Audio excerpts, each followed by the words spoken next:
The stars had never looked so peaceful to Commander Tamin as he stood on the bridge of his massive warship watching Earth through the viewing screen. The small blue planet hung there in space like a dead marble wrapped in the shimmering energy barrier that had kept it locked away from the galaxy for 300 long years. Tamin remembered the stories his grandfather used to tell him about the human wars when he was just a young child back on their home world of Calaris. Those were dark times when human ships would appear out of nowhere and destroy entire fleets before anyone could even send a distress signal. The humans fought like demons and never gave up even when facing impossible odds. They would ram their ships into enemy vessels if they ran out of weapons, and their soldiers would fight to the last breath rather than surrender. But those days were long gone now. The galaxy had finally found peace after the great coalition of alien races managed to trap humanity. Behind the energy barrier around their home, World Earth had been silent for so long that most beings had forgotten why they used to fear the name human children, born in the last century, had never seen a human ship or heard a human voice. The nightmare was over, and the galaxy could finally sleep peacefully. The barrier itself was a marvel of alien engineering created by combining the best technology from 50 different species. It created a perfect sphere around Earth that nothing could pass, through no ships could leave, and no signals could get out. It was like putting a glass dome over the most dangerous planet in the galaxy and leaving it there until everything inside died from isolation. Tamin walked slowly across the bridge of his ship, the Eternal Peace, a name that would have been unthinkable during the human wars. His crew moved quietly at their stations, monitoring the barrier and checking for any signs of activity from the dead world below. They had been doing this same routine for decades, and nothing ever changed. The scanners always showed the same results: no energy signatures, no ship movements, no communications attempts, nothing at all. Lieutenant Hyo Sung looked up from her console with the daily report. "Commander, the barrier is stable at 98% strength. No changes in the planetary surface. No attempts at communication detected. All systems show. Earth remains completely isolated from galactic civilization." Tamin nodded, as he always did when hearing this report. It was good news, of course, but sometimes he wondered what had really happened to humanity during their long isolation. Had they destroyed themselves in civil wars? Had they simply died out from lack of resources, or had they found some way to survive in their prison world? Most experts believed they were extinct by now, and Tamin had no reason to doubt them. The galaxy had changed so much since the humans disappeared. Trade routes that once required heavy military. Escorts now used simple civilian ships. Merchant vessels carried valuable cargo across space without fear of pirate attacks because there were no more pirates. The warrior races like the four-armed Brutax had converted most of their war fleets into cargo haulers because there was no one left to fight. Wars between alien species had become almost unheard of because everyone remembered what happened when the galaxy was divided. Young Do-hyun was working late in the deep archives beneath the ruins of Old Seoul when she first heard the sound that would change everything. She had been alone in the underground library, sorting through historical records that nobody ever read anymore. The archives went down for many levels deep into the Earth, and most of the lower sections had been sealed off since the barrier went up. She was carrying a box of old data crystals when the floor beneath her feet began to vibrate very slightly at first, like the rumble of distant thunder, but coming from below instead of above. Do-hyun set down the box and placed her hand against the cold metal wall. The vibration was stronger there, as if something enormous was moving in the darkness beyond the sealed sections.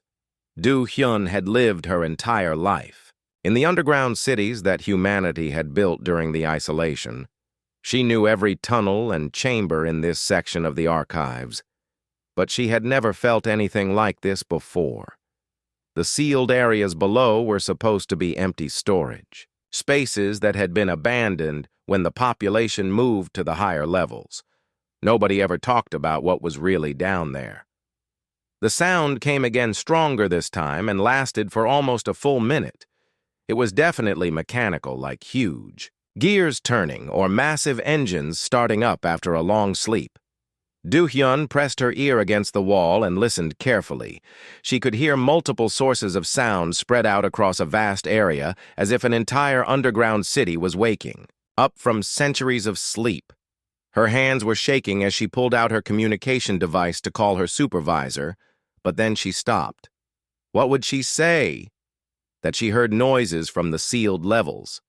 Nobody would believe her, and they might think she was losing her mind from spending too much time alone in the archives, but the sounds were real, and they were getting stronger above ground in the government district president. So Young was reviewing the monthly reports from all the human settlements around the planet. The population had indeed fallen during the isolation, but not as much as the outside galaxy believed. Humanity had learned to adapt and survive using every resource available on their world. They had also learned to be very quiet and very patient. The report from the deep military levels made her smile for the first time in weeks. The awakening protocol was proceeding exactly as planned. Systems that had been dormant for 3 centuries were coming online one by one, charging their power cells and running diagnostic checks. Everything was working perfectly, just as her grandfather had promised it would.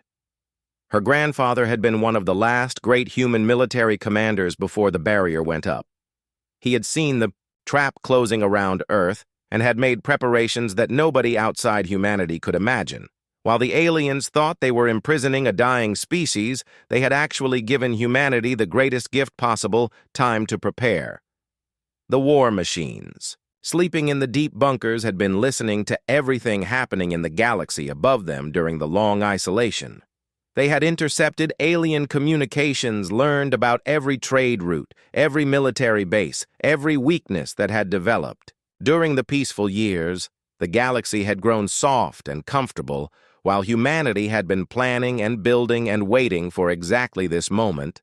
Commander Taimin finished his shift and retired to his quarters, as he had done every day for the past 5 years. Tomorrow would bring another routine patrol around the barrier, another boring report about the dead planet below, another peaceful day in a galaxy that had finally learned to live without fear. He had no way of knowing that. Deep beneath the surface of Earth, ancient machines were stirring, and that humanity was about to remind the galaxy why they had been feared in the first place. The barrier flickered slightly as massive energy systems drew power from the planetary grid, but the monitoring stations registered it as a minor technical glitch. Nothing more. The galaxy slept peacefully, while on Earth, the descendants of humanity, greatest warriors, prepared to show the universe that 3 centuries of silence had not been defeat, but the longest military preparation in galactic history. The underground rumblings spread across Earth like a slow earthquake that never stopped. Do-hyun was not the only one who noticed the strange sounds coming from deep beneath the surface. In the farming domes of New Tokyo, maintenance worker Jae-ho felt the vibrations through the metal floors while he checked the water recycling systems. In the mining colonies of the Australian depths, engineer Mi Young reported equipment shaking on levels that had been sealed for generations. Something massive was awakening in the darkness below, and it was happening everywhere at once. President So-young stood in the command center of New Geneva, watching status reports flood in from every human settlement on the planet. The deep bunker systems were coming online exactly as her grandfather had designed them to do 3 centuries ago. Each facility was checking in with perfect timing, like a giant clock that had been wound up and left to run for hundreds of years. The awakening was not random or accidental. Every war machine that stirred in the depths was connected to a vast network that had been growing and learning during the long isolation. While the galaxy above celebrated their peaceful years, the machines below had been intercepting every alien. Communication, studying every ship design, analyzing every military strategy that the coalition forces had developed, General Nam-sik descended into the military levels for the first time since he was a child, following corridors that his father had walked as a young officer during the barrier years. The blast doors that had sealed these sections were opening one by one, revealing chambers filled with technology that made the old human space fleet look like children toys. Each machine was a masterpiece of engineering designed not just for war, but for complete domination of space itself. The first chamber contained manufacturing systems that could build entire fleets of warships using raw materials harvested from asteroids. The second chamber held training facilities where artificial intelligence systems had been perfecting combat strategies for 3 centuries. The third chamber housed the command computers that had been coordinating humanity's greatest military project while the galaxy thought they were dead. Commander Ji-hoon walked through the awakening facilities with wonder and pride. His grandfather had helped design these systems before the barrier went up, and now he was seeing the fruits of that incredible planning. The war machines were not just weapons. They were a complete military civilization that had been growing in secret while humanity pretended to struggle and fade away on the surface. The machines themselves were beyond anything the galaxy had ever seen. Some were the size of city blocks designed to carry entire armies through space. Others were sleek and fast-built for reconnaissance and rapid strikes. The largest ones were mobile battle stations that could manufacture their own weapons and troops while traveling between star systems. They were not just ships, they were entire military bases that could move anywhere in the galaxy, Lieutenant. So-Jin monitored the power systems as they came online across the planet. The energy requirements were enormous, but Earth had been preparing for this moment for centuries. Geothermal plants deep in the planetary core had been storing power for generations. Solar collectors hidden beneath fake farming installations had been charging massive battery systems. Fusion reactors buried in ocean trenches had been running quietly for decades, building up the energy reserves needed for the awakening. The most impressive part was how perfectly everything worked together. The Awakening Protocol had been designed by humanity's greatest military minds, and it showed no flaws or delays. Every system activated in perfect sequence like a symphony of war machines conducted by invisible hands. The aliens had thought they were trapping a dying species, but they had actually created the perfect conditions for humanity to build the most advanced military force in galactic history. Above ground, the barrier around Earth began to flicker more frequently as the massive systems below drew power from the planetary grid. The alien monitoring stations noticed the fluctuations, but their computers classified them as normal technical difficulties.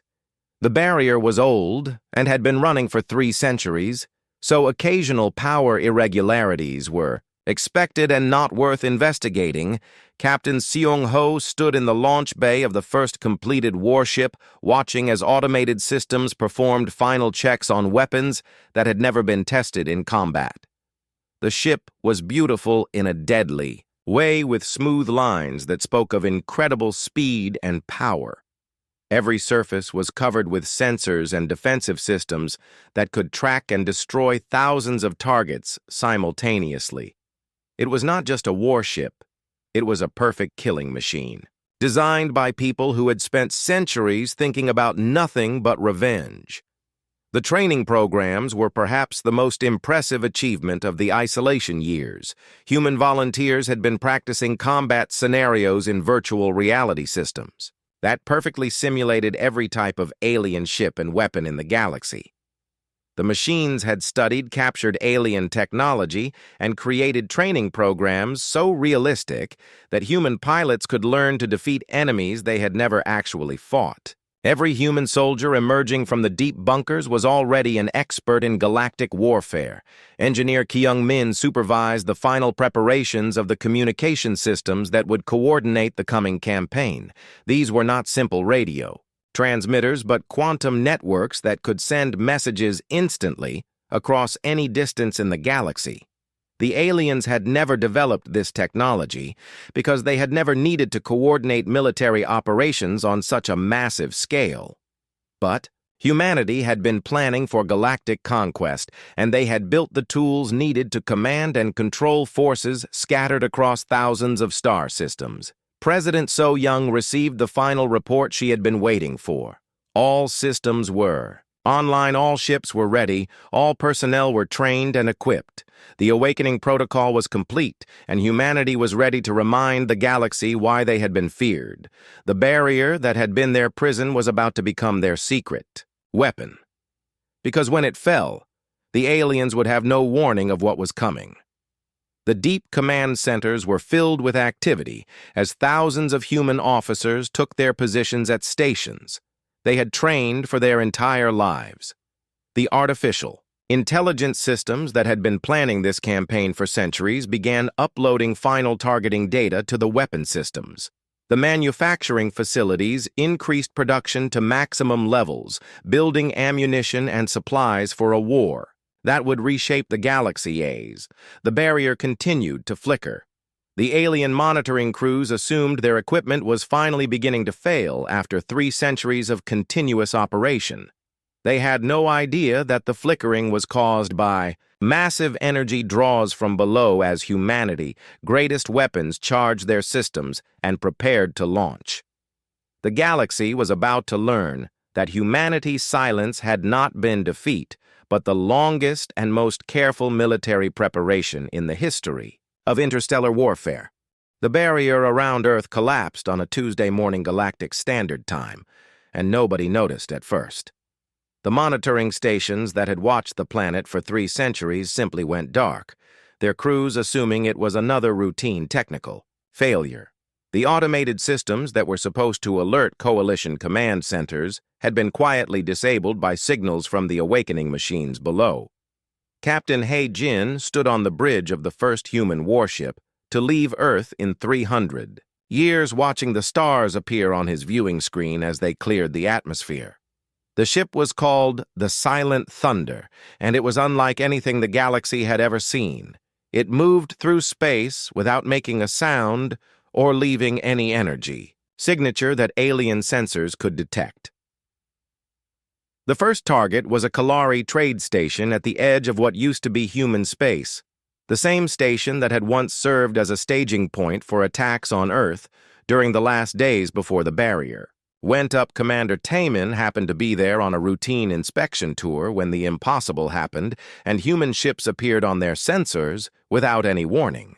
Taemin stared at his tactical display in disbelief as massive dark shapes surrounded his station.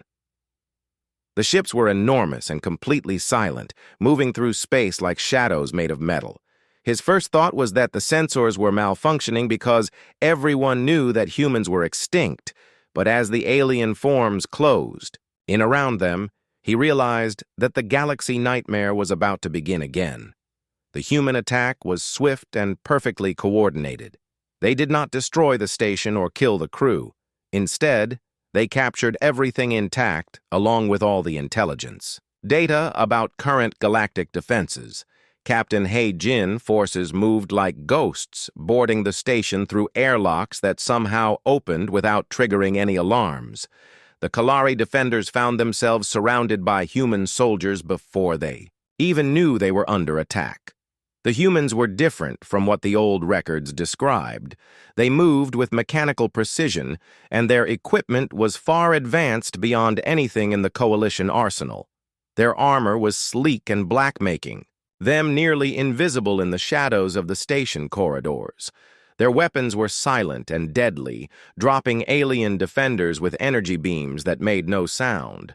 Within 2 hours, the station was completely under human control, and Captain He Jin was reviewing the intelligence data that his troops had captured. The aliens had grown careless during the peaceful years. Their defense codes were simple, their patrol schedules were predictable, and their weapons technology had barely advanced. Since the barrier went up, they had been living in a dream of safety while humanity had been preparing for war. The second target was a supply convoy carrying rare metals to a Brutak shipyard. The 4-armed warrior race had converted most of their warships into cargo haulers during the peace years, and their escort vessels were lightly armed merchant marine ships. The human attack ships appeared from hyperspace directly in the path of the convoy, and the Brutak crews had no time to react. Captain Min Jae commanded the strike force that captured the convoy using weapons that seemed to bend the laws of physics. The human ships could fire energy beams that curved around obstacles and homing missiles that could follow targets through hyperspace. Jumps. The Brutak warriors fought bravely as their ancestors had taught them, but their weapons could not even scratch the hulls of the human ships. The third attack hit a communication relay station that connected 50 star systems to the galactic network. The station was defended by automated weapons platforms that had been considered impregnable, but the human assault team bypassed them completely, using technology that made their defenses irrelevant. Lieutenant Sumin led her troops through the station like they owned it, capturing every piece of equipment and all the communication codes. News of the attacks spread slowly through the galaxy because the humans had been careful to strike at communication and intelligence targets first. Each successful raid gave them more information about galactic defenses and more resources to plan bigger operations. The coalition military leaders who received the first reports assumed they were dealing with pirates or rebels using captured human technology, but the attacks continued and grew bolder. Human ships appeared at targets across the galaxy, striking with perfect timing and overwhelming force. They captured military bases, merchant fleets, and government facilities before vanishing into hyperspace, like they had never been there. The pattern was clear to anyone who studied it. This was not random piracy, but a carefully planned military campaign. Admiral Wu Jin coordinated the strikes from his flagship, a mobile command center. That was larger than most space stations. His war room was filled with holographic displays showing every alien military asset in the galaxy, information that had been gathered during 3 centuries of careful observation. The humans knew exactly where to strike for maximum effect with minimum risk. The most terrifying aspect of the human return was their complete silence. They made no demands, sent no messages, and gave no warnings. They simply struck where they chose and disappeared, leaving behind only empty space and growing panic. The aliens had no way to negotiate or surrender because the humans would not even acknowledge their existence. Emergency sessions were called in every coalition capital as reports poured in about the impossible. Return of humanity. The ships they were using were beyond anything the galaxy had prepared, for their tactics were flawless, and their technology seemed to have advanced centuries beyond what anyone thought possible. Panic spread through the trade routes as merchant ships began disappearing, and military patrols found only debris where human forces had been spotted. President So Young watched the tactical displays from her command center deep beneath Earth, showing the positions of human forces across the galaxy. Her grandfather plan was working perfectly. The galaxy had grown comfortable and weak during the peaceful years, and now they were paying the price for their complacency.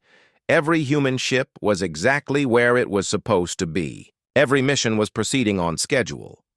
The coalition tried to assemble response fleets, but they faced an impossible problem. Their military had been designed for peacekeeping and trade protection, not for war against an enemy that struck from shadows and vanished before retaliation was possible. Every time they gathered forces to hunt the humans, they found that their targets had already moved on, often striking at the very bases the fleets had left undefended. Commander Tae-min found himself reassigned to Coalition Fleet Command, trying to coordinate a response to an enemy that seemed to know their every move. The humans always struck at the perfect moment when defenses were weakest and escape routes were clear. It was as if they had detailed intelligence about every coalition military operation, which of course they did after 3 centuries of careful observation.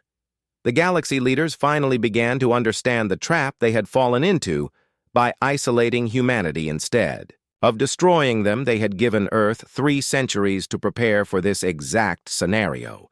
Every human weapon was designed specifically to counter the defenses and tactics that the galaxy had developed during the peaceful years. The Coalition had created their own worst nightmare, and now it was coming true. The human strategy became clear as the weeks passed, and more coalition assets disappeared into the darkness. They were not trying to conquer territory or fight massive fleet battles. Instead, they were systematically destroying the galaxy ability to coordinate any kind of response. Communication relays vanished overnight. Supply convoys disappeared without sending distress signals, and key military leaders were captured in raids so precise they seemed impossible. Admiral Kyung-soo commanded the human deep strike forces from a ship that was more like a mobile factory than a traditional warship. The vessel could manufacture weapons, ships, and troops while moving through space, turning each successful raid into the foundation for larger operations. His war machines seemed to appear from nothing, striking at targets across the galaxy simultaneously before vanishing back into hyperspace. The technology they deployed seemed almost magical to their enemies, but it was simply the result of 3 centuries of focused development. While the galaxy grew soft and comfortable, human ships could bend light around themselves, becoming invisible to all known sensor types. Their weapons could fire through solid matter, and their engines left no energy signatures that alien instruments could track. Coalition forces tried desperately to respond, but they faced a terrible problem that grew worse each day. Their military had been designed for peacekeeping operations and trade route protection, not for hunting an enemy that struck from shadows and disappeared before anyone could fight back. Every time they assembled a fleet to chase the humans, they discovered that their targets had already moved on, often hitting the very bases the fleet had left undefended. General Minho led the ground assault teams that captured key facilities across dozens of worlds. His soldiers moved like ghosts through the most secure installations, appearing inside supposedly impenetrable fortresses and taking control before the defenders even knew they were under attack. The humans had studied every defensive system in the galaxy during their isolation, and they knew exactly how to defeat each one with minimal effort. The raids followed a pattern that military analysts began to recognize too late. First, the humans would capture communication centers, cutting off the target from outside help. Then they would disable defensive systems using technology that seemed to ignore physical barriers. Finally, they would secure all intelligence data and valuable personnel before disappearing as suddenly as they had arrived. Captain Jung-woo specialized in capturing alien military leaders using tactics that bordered on the supernatural. His team could infiltrate any facility regardless of security measures and extract specific targets without alerting anyone else in the building. They had taken dozens of high-ranking officers from their own headquarters, leaving behind only empty rooms and no trace of how they had gotten inside. The psychological effect was devastating. Coalition military commanders began sleeping in different locations each night and traveling with massive security details, but it made no difference. The humans seemed to know exactly where everyone was at all times, and they could reach anyone they wanted regardless of precautions. Some leaders simply disappeared from sealed bunkers deep underground, leaving their guards confused and terrified. Lieutenant Colonel Yun-suk commanded the intelligence-gathering operations that made the raids possible. Her teams had spent centuries studying alien psychology and social structures, learning how to predict behavior and exploit weaknesses. Every coalition species had been analyzed down to their individual decision-making patterns, and the humans knew exactly how each race would respond to different types of pressure. The worst part for the coalition was the growing realization that this was clearly just the beginning. The forces humanity had deployed so far were obviously scouts and advance teams testing defenses and gathering intelligence. Somewhere in the darkness between stars, the real human war fleet was still waiting, and nobody knew how large it was, or when it would strike. Trade routes that had operated safely for centuries became death traps as merchant vessels vanished without trace. The humans seemed to know the schedule and cargo manifest of every ship in space, capturing valuable supplies and leaving empty hulks drifting in the void. The galactic economy began to collapse as insurance companies stopped covering vessels and shipping costs increased dramatically. Military bases that had stood for generations were abandoned, as their commanders realized they could not defend against an enemy that could appear anywhere at any time. The humans had developed transportation technology that made distance meaningless, allowing them to strike at targets on opposite sides of the galaxy within hours of each other. Commander Taemin worked frantically in the Coalition war rooms, trying to develop some kind of effective response, but every strategy they attempted failed before it could be implemented. The humans always seemed to be one step ahead, knowing exactly what the Coalition forces were planning and preparing countermeasures in advance. It was as if they had access to every secret communication and classified document. The intelligence reports painted a picture of an enemy that had evolved far beyond anything the galaxy could match. Human technology had advanced to the point where their ships operated on physical principles that alien science could not explain. Their weapons ignored known laws of physics, and their defensive systems seemed to make them immune to any form of attack. President So Young monitored the campaign progress from her command center, watching as red indicators spread across the galactic map marking Coalition assets that had been captured or destroyed. The plan was proceeding faster than even her grandfather had predicted. The galaxy had grown even weaker during the peaceful years than humanity had dared to hope. Each successful raid provided more intelligence about remaining Coalition capabilities and revealed new targets for future operations. The humans were building a complete picture of galactic civilization, mapping every weakness and cataloging every resource that would be useful when the main invasion began. The Coalition was being systematically dissected like a specimen in a laboratory. The most terrifying aspect was the complete silence that surrounded human operations. They made no demands, issued no ultimatums, and provided no explanation for their actions. The galaxy was being conquered by ghosts who struck without warning and vanished without trace, leaving behind only growing fear and the certain knowledge that something much worse was coming. Coalition leaders finally began to understand that they were not facing a conventional military campaign, but something far more dangerous. The humans had returned not just as conquerors, but as the ultimate predators evolved and perfected during centuries of isolation into something the galaxy had never seen before. The hunter had become the hunted, and the prey was about to discover just how thoroughly they had been outmatched. The main human fleet revealed itself during what historians would later call the Battle of Centaurus Gate, though it was not really a battle so much as a demonstration of absolute technological superiority. Admiral Yejin commanded over 1,000 ships, each one larger and more advanced than anything in the Coalition arsenal.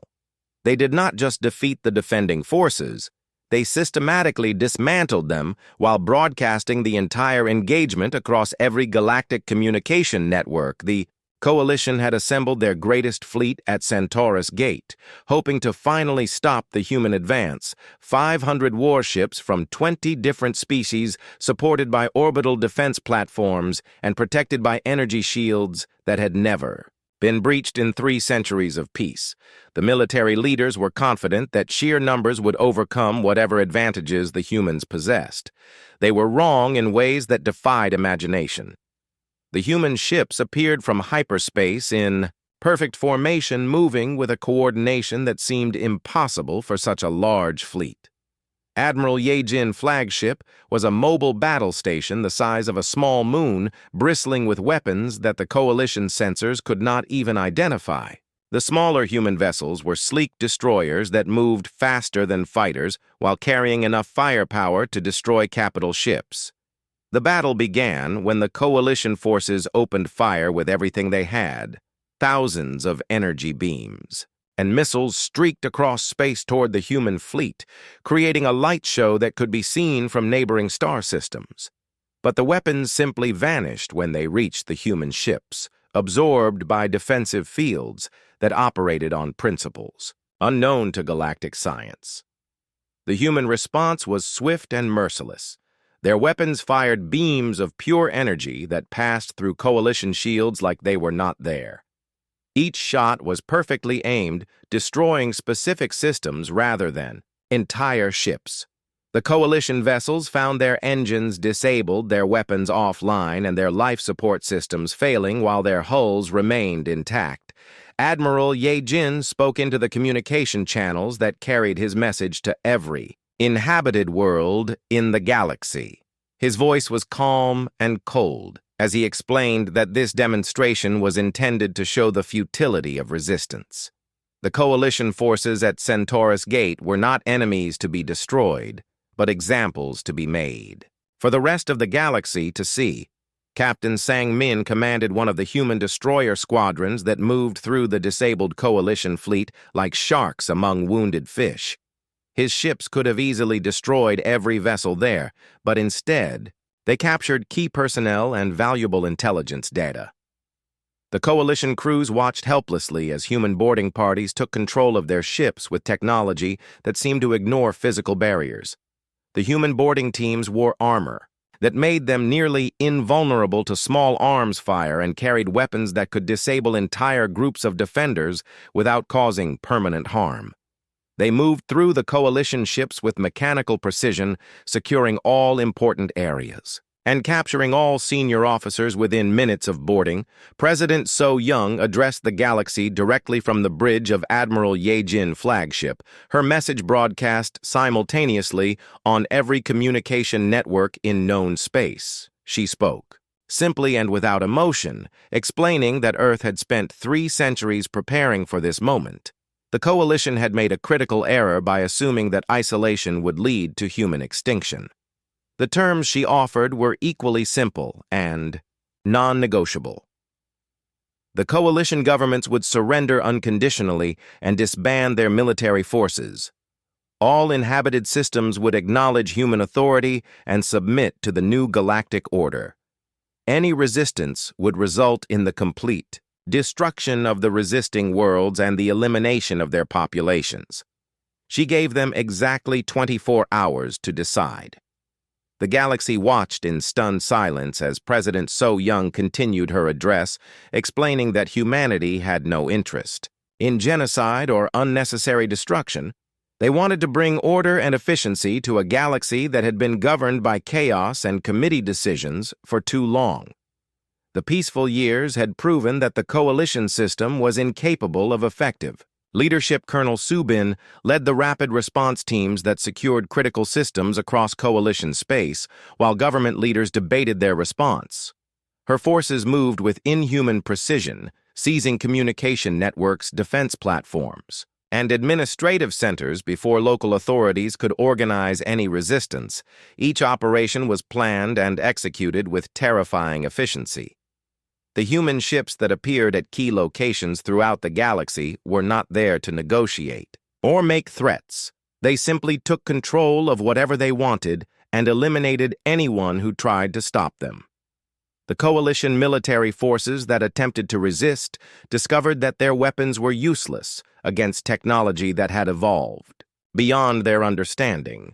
The surrender ultimatum created panic in every coalition capital as leaders realized they faced an impossible choice: submit to human authority and lose their independence, or fight a war they clearly could not win against an enemy that had spent 300 years preparing for this exact moment. Some governments tried to negotiate for better terms, but the humans would not even respond to their communications. Trade and commerce ground to a halt as merchant ships refused to leave port, and insurance companies declared the space lanes too dangerous for civilian traffic. The galactic economy that had thrived during the peaceful years collapsed within days as the reality of human dominance became clear to every species. In known space military academies across the galaxy studied the footage from Centaurus Gate, trying to understand how human technology could be so far advanced beyond anything else in existence. The ships they had fielded operated on physical principles that seemed to violate known laws of science. Their weapons could fire through solid matter, and their defensive systems appeared to make them completely immune to conventional attacks. Commander Tae-min found himself part of a coalition delegation tasked with negotiating surrender terms. But when they arrived at the designated meeting point, they discovered that the humans had no interest in negotiation. The human representatives simply restated the original terms and explained that the 24-hour deadline was not open for discussion. The most shocking revelation came when human intelligence officers presented detailed files on every coalition leader showing that they had been under observation for decades. Every secret meeting, every classified document, and every private conversation had been recorded and analyzed. The humans knew more about coalition governments than the governments knew about themselves. As the deadline approached, it became clear that resistance was not just futile, but suicidal. The human fleet at Centaurus Gate was obviously just a small portion of their total forces. Reconnaissance missions reported massive human shipyards throughout the galaxy building vessels, at an incredible rate using resources that had been secretly harvested during years of supposed isolation. The galaxy that had celebrated humanity, defeat 3 centuries earlier, now faced the terrifying reality that they had not defeated their greatest enemy, but had instead given them the time and motivation needed to become unstoppable. The iron tide of human conquest was sweeping across known space, and nothing could stand in its way. The surrenders came in waves across the galaxy, starting with the smaller species who understood that resistance meant extinction. The trade empires submitted next, choosing economic survival over political independence. Even the proud warrior races, like the Brutax, eventually bent the knee, acknowledging that human war machines had evolved far beyond anything they could match in battle. Commander Tae-min stood in the same bridge where he had once watched Earth through the barrier, but now he wore the uniform of the Human Galactic Authority and served under Captain Hai-jin, the same officer who had captured his station in the first human strike. The irony was not lost on either of them, but both understood that the galaxy had fundamentally changed forever. The integration process moved with the same mechanical efficiency that had characterized the human military campaign. President So-young had appointed regional governors to oversee the transition, and each one implemented the same systematic approach to reorganizing galactic civilization. The chaotic democracy of the old coalition was replaced by a streamlined hierarchy that prioritized results over political rhetoric. Director Yoon-ji supervised the transformation of the galactic trade networks using human logistics systems that had been refined during centuries of isolation. The new system could move goods and resources with unprecedented speed and precision.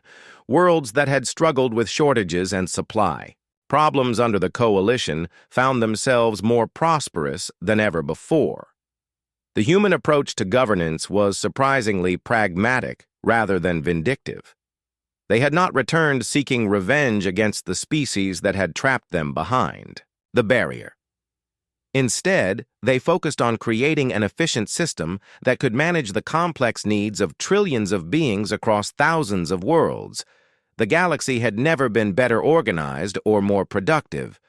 Captain Won-ho commanded one of the human patrol fleets that now protected the trade routes from the pirates and raiders that had plagued commerce during the final years of coalition rule.